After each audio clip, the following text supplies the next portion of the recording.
Un día llega mi esposo a la casa y me dice, necesito que te largues de mi casa. Así con esas palabras, necesito que te largues de mi casa. Agarra tus cosas y vete. A mí eso me cayó como un balde de agua helada. Me dijo, tienes 3 días para salirte de aquí de la casa que por cierto era de su mamá. Y todavía con todo el descaro del mundo me dice, se va a venir a vivir aquí mi novia porque está embarazada. Hasta ese momento él me dijo que la muchacha estaba embarazada. Y no quiero que te encuentre aquí cuando ella llegue con sus cosas. Evítate pasar un mal rato o que yo te saque empujones, así que mejor lárgate por tu cuenta. Yo estaba completamente en shock. Yo en ese momento hasta estaba temblando. Me estaban corriendo de mi casa con niños chiquitos, sin yo trabajar, sin yo tener un sueldo, sin yo tener nada. Yo no quería llegar a la casa de mis papás porque obviamente sabía que me iban a regañar, que me iban a decir de cosas e incluso que iban a querer regresarme con mi marido. Así que lo único que pensé fue en irme a vivir con mi abuelita. Ella ya tenía tiempo viviendo sola y era una casa muy chiquita donde vivía, pero sabía que era la única persona de mi familia que me iba a recibir con los brazos abiertos. Así que me fui con ella. Ese primer año que estuve ahí con ella fue el año más difícil de toda mi vida. Había días en los que ni siquiera teníamos para comer. Muchas veces pasamos 2 o 3 días con un solo sobre de sopa. Y eso porque yo me quedaba sin comer con tal de darles de comer a mis hijos. Me tocaba ir a pedirle un jitomate, una cebolla, incluso sal a las vecinas de lo mal que le estábamos pasando. Yo me puse a trabajar en lo que pude, lavando ajeno, limpiando casas. Incluso en las tardes me salía con una canastita de dulces y me salí a ofrecerlas a un parque que estaba cerca de la casa. La familia de mi marido siempre vieron que le estábamos pasando mal y nunca fueron para acercarse a nosotros, ni siquiera a los niños. Es que de verdad nosotros le estábamos pasando muy mal. En una ocasión, de verdad, yo no tenía para darles de comer a mis hijos nada.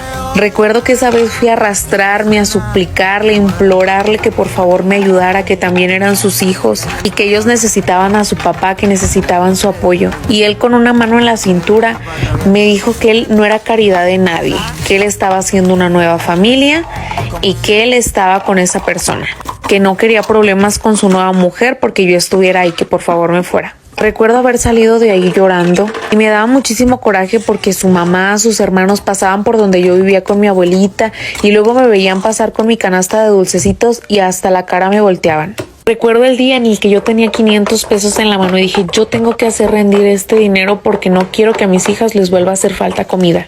Compré cositas para vender taquitos dorados en la noche y después empecé a meter enchiladas, pambazos, pozole y pasé de tener una parrillita con una mesita allá afuera de la casa de mi abuelita a rentar un local donde, bendito Dios, me empezó a ir muy bien.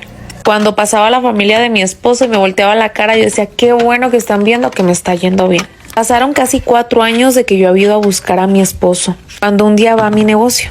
Yo desde que lo vi ahí hasta la saliva me supo amarga. Me dijo que si podíamos hablar. Le dije que si quería que habláramos que se esperara hasta que yo terminara de vender y de recoger.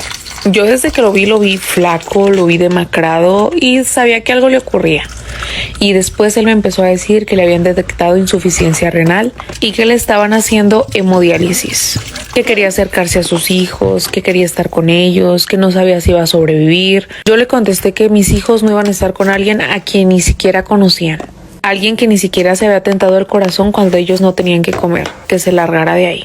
Pasaron como unos 4 meses aproximadamente cuando va mi suegra con una de mis cuñadas. La mendiga vieja todavía me dice, si ya te hartaste de andar de loca, es momento para que te regreses a cuidar a tu marido. Le dije que ella no me iba a gritar, que ya no éramos nada para que ella me estuviera hablando de esa manera. Y que si alguien tenía que cuidar a ese mendigo, era su amante, no yo. Me dijo que la vieja ya se había largado, que ya yo tenía mi casa para que me regresara cuando quisiera. Y yo le dije que así me volviera a estar muriendo de hambre, yo no regresaba con él. Y me dijo, pues aunque no quieras, es tu marido y te toca cuidarlo. Si no, te vas a vivir tú con él, que él se venga a vivir contigo. Porque ninguna de nosotras puede estarlo cuidando y es tu responsabilidad porque eres su mujer. Y tú juraste ante Dios que por las buenas o por las malas tú ibas a estar ahí para cuidarlo. Les dije que se metieran sus ideas por donde les cupieran. Que si su hijo estaba así era porque se lo había buscado, que era su karma que le había tocado pagar por no haberse hecho cargo de sus hijos.